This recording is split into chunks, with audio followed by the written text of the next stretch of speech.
The text from my brother Tyler came through at 6:47 p.m. on a Friday, just as I was reviewing quarterly reports in my home office. The message made me pause mid-sentence in my analysis of overseas manufacturing costs. Hey sis. Borrowed your cheap necklace from your jewelry box for my date tonight. Thanks. Smiling face with smiling eyes. I stared at the message, trying to process what I'd just read. Tyler was in my apartment, going through my jewelry box, taking my cheap necklace. The problem was I didn't own any cheap necklaces. My phone buzzed again with another text. Don't worry, I'll take good care of it. Just wanted something nice for Emma. You know how she is about jewelry. I knew exactly how Emma was about jewelry. Tyler's girlfriend of 6 months had expensive taste and a habit of borrowing things that somehow never made it back to their original owners. She'd already kept 2 of my scarves and a designer handbag that she claimed looked better on her anyway. But this time was different. I walked quickly to my bedroom and opened my jewelry box. Most of my everyday pieces were there. The pearl earrings from Mom, the vintage bracelet from Grandma, the simple gold chain I wore to work. But the blue velvet compartment in the back corner was empty. The compartment where I kept the salon sapphire necklace. My heart started racing as I grabbed my laptop and pulled up the Sterling Luxury Inventory database. I scrolled through the active pieces until I found item number 4429. Salon sapphire and diamond necklace, 18 KT white gold setting, 15.7 carat center stone surrounded by 8.3 carats of diamond accents. Estimated retail value, $2.2 million. Tyler had just stolen a $2.2 million necklace to impress his girlfriend. And he thought it was cheap costume jewelry. I picked up my phone and typed back, "Have fun." Then I immediately called James Morrison, head of security for Sterling Luxury Jewelers. "James, it's Victoria. I need to report a theft." "Miss Sterling? What's been stolen?" "Inventory item number 4429. The salon sapphire piece." I could hear James typing on his computer. "The piece you took home for the insurance appraisal photos? That's the one. It's been stolen from my residence." "Jesus. Do you know who took it?" I looked at Tyler's cheerful text message, complete with the smiling emoji. "Yes. My brother." "Your brother? Miss Sterling, are you sure you want to report this as theft? Family disputes can get complicated legally." "James, that necklace is worth more than most people's houses. It's not a family dispute, it's grand theft." "Understood. Where is your brother now?" I forwarded Tyler's earlier text from that afternoon, where he'd mentioned taking Emma to Chez Laurent for their 6-month anniversary dinner. Chez Laurent on 5th Street.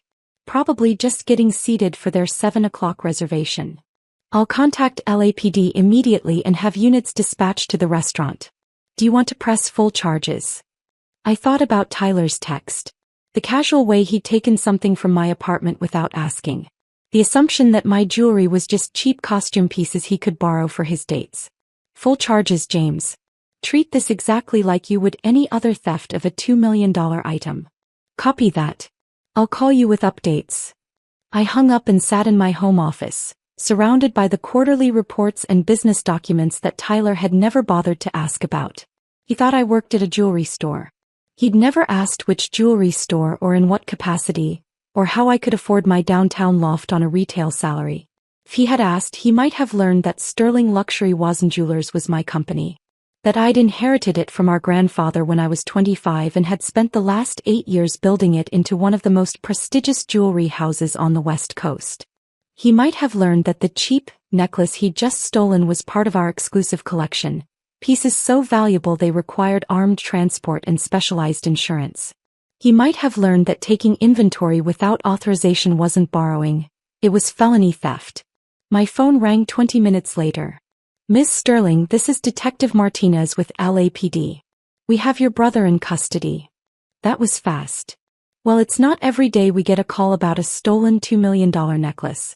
We took this one seriously. "What's his condition?" "Confused mostly. He keeps insisting the necklace is fake and that his sister works at a jewelry store. He seems genuinely shocked that we arrested him." I imagine he would be.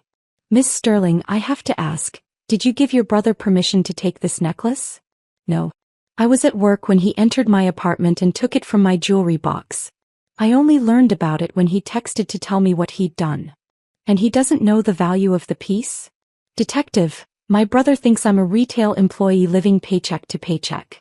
He has no idea what I actually do for a living. Which is, I own Sterling Luxury Jewelers.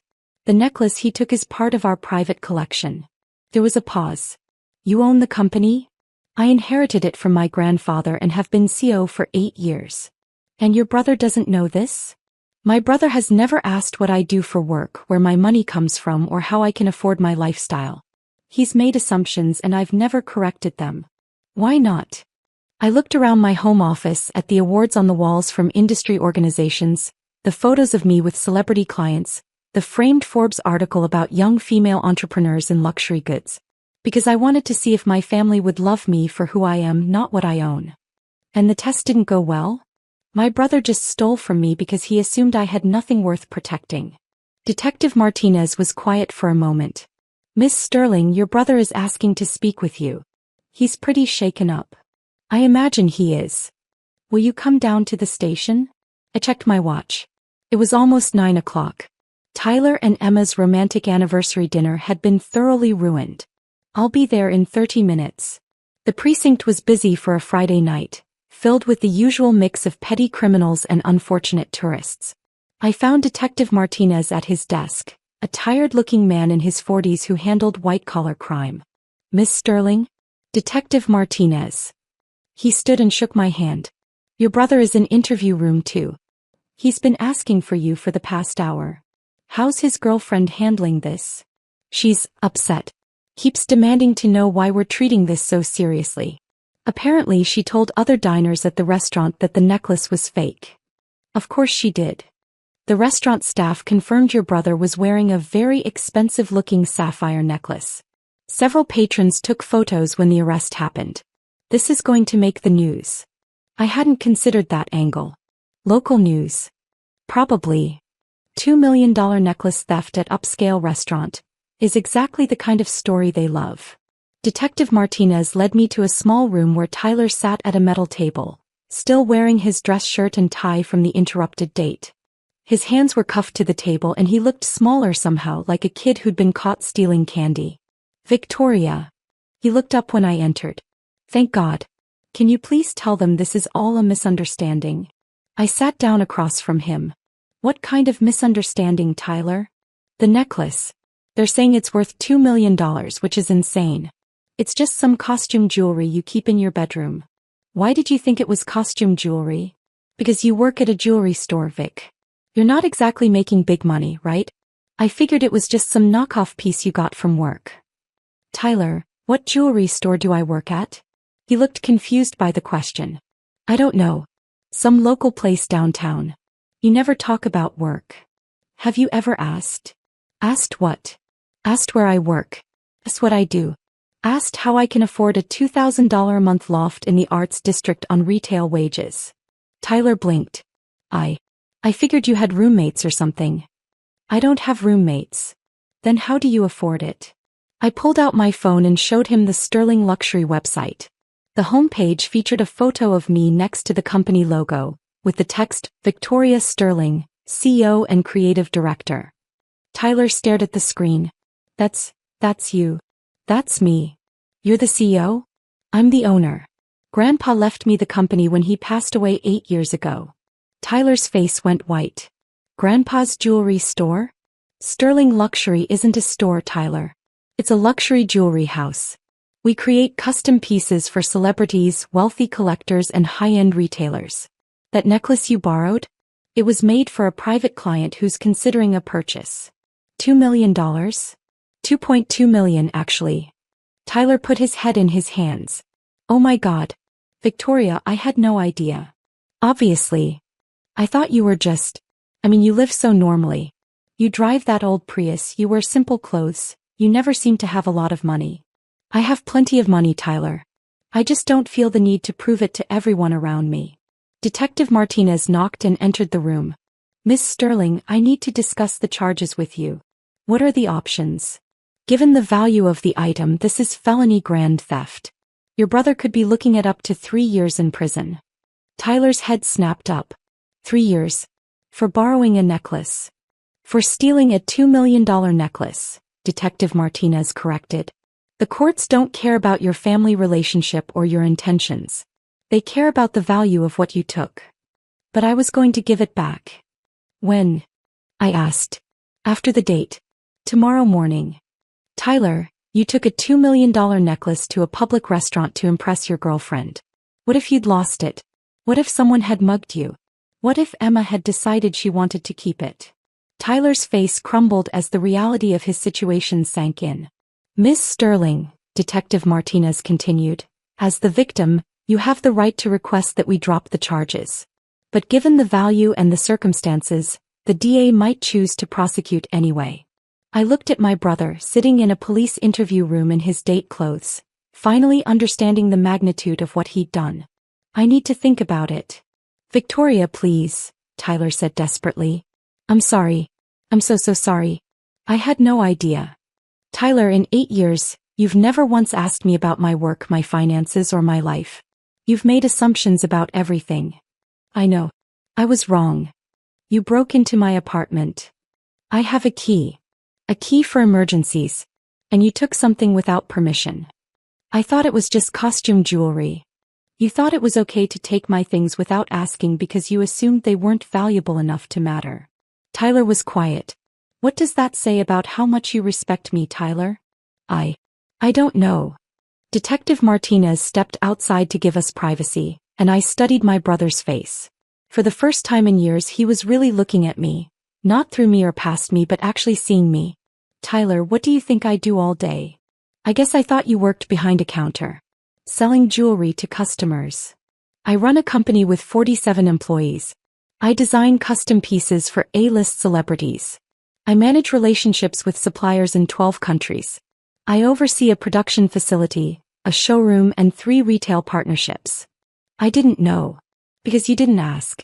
You've been so focused on your own life, your job, your girlfriend, your social life, that you never wondered what your sister was doing. You're right. Tyler, that necklace you took represents 6 months of work. The design, the sourcing, the craftsmanship. It's not just jewelry, it's art. I understand now. Do you? Because this isn't just about the necklace. It's about the fact that you thought so little of my possessions that you could just take them. Tyler was crying now. Victoria, I'm so sorry. I know I screwed up. I know I disrespected you. But please don't let them send me to prison. I'll do anything to make this right. I looked at my little brother, who was only 3 years younger but had somehow managed to stay completely oblivious to my success for nearly a decade. What would make this right, Tyler? I don't know. Pay you back. With what money? You work in pharmaceutical sales and you just spent $300 on dinner to impress a girl. I'll get a loan. A $2 million loan? Tyler, you don't understand the scale of what you've done. Then tell me what to do. I thought about the years of family dinners where Tyler had dominated conversations with stories about his work while barely acknowledging mine. The times he'd borrowed money for various emergencies without ever wondering how I could afford to lend it. The complete lack of curiosity about my life. I want you to work for me. What? 6 months. Entry level. You'll learn every aspect of the jewelry business from the ground up. You'll understand what goes into creating pieces like the one you stole. Victoria, I don't know anything about jewelry. You'll learn. And Tyler? You'll be paid minimum wage. His eyes widened. Minimum wage? You took a $2 million necklace because you assumed it was worthless. You need to understand the value of things, including work. But my job at Pfizer. We'll have to wait. This is the deal, Tyler. 6 months working for me, learning to respect what I do, or 3 years in prison for grand theft. Tyler was quiet for a long moment. What about Emma? What about her? She's going to be so embarrassed. Everyone at the restaurant saw me get arrested. Tyler, your girlfriend watched you steal jewelry from your sister to impress her. If she's embarrassed, maybe she should reevaluate her priorities. She didn't know I was stealing it. She knew you were taking things from my apartment without asking. She's kept my scarves and purse for months. Tyler looked genuinely surprised. She kept your stuff? You didn't know? I thought you'd given those to her. When did I give Emma permission to keep my belongings? The realization was dawning on Tyler's face. She said you told her she could have them. I never told her any such thing. So she's been stealing from you too? Apparently. Tyler put his head back in his hands. God, Victoria. What kind of people have we become? I don't know, Tyler. You tell me. Detective Martinez returned with paperwork. Miss Sterling, have you decided about the charges? I looked at my brother one more time. I want to drop the felony charges on the condition that my brother enters into a restitution program. What kind of restitution? 6 months of community service, working for my company to understand the value of what he took. That's unusual, but if both parties agree. Tyler, do you agree to these terms? Yes.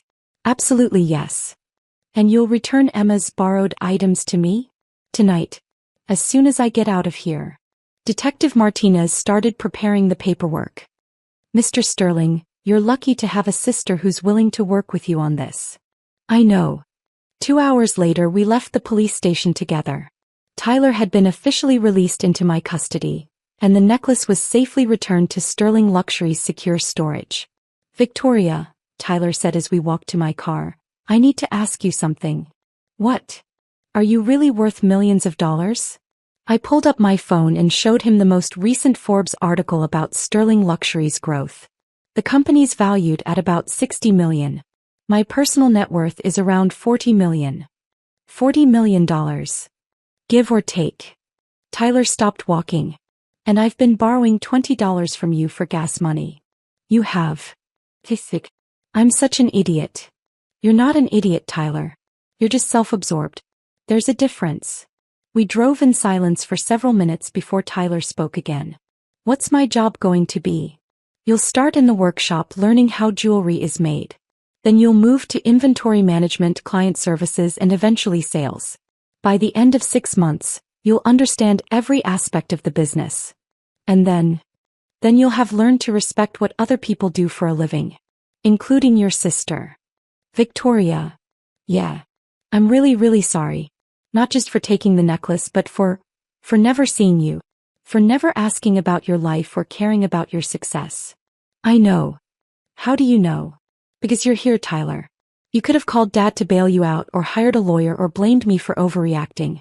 Instead, you're accepting responsibility and trying to make it right. I want to make it right. Good. Because Monday morning at 7 a.m., you start learning what it really takes to create something worth $2 million. Tyler nodded. I'll be there. And for the first time in years, I believed my little brother was finally ready to grow up. 6 months later, Tyler had become one of my most dedicated employees. He understood the craftsmanship, the artistry, and the business acumen required to succeed in luxury goods. More importantly, he understood his sister. The necklace that started it all sold to a private collector for $2.4 million. Tyler helped coordinate the sale.